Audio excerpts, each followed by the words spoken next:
Hi, I'm Jamie from Eightfold Property, and today I'm going to be talking to you about maintenance, what falls under the landlord's responsibility and what comes under your responsibility as a tenant.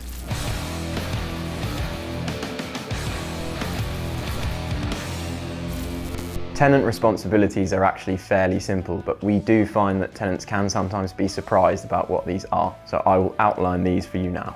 So changing light bulbs as a tenant, once your tenancy has started, if any of the light bulbs go, it is your responsibility to replace these.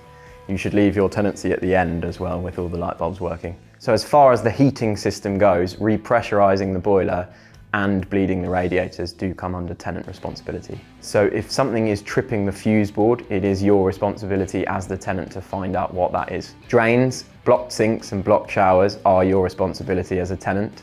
The agency will usually be happy to send someone, but if it's your fault that it's blocked, it will be your liability. Of course, if it turns out to be a structural issue, your landlord will cover this. Finally, keeping the property clean throughout your tenancy is your responsibility, and keeping the garden kept. So as far as what comes under your landlord's responsibilities, it is pretty much everything else. Anything structural, so the roof, the wall and the windows will all be your landlord's responsibility. Just make sure that any maintenance issues you notice are properly reported. I've been Jamie from Eightfold, thanks for watching and I'll see you in the next one.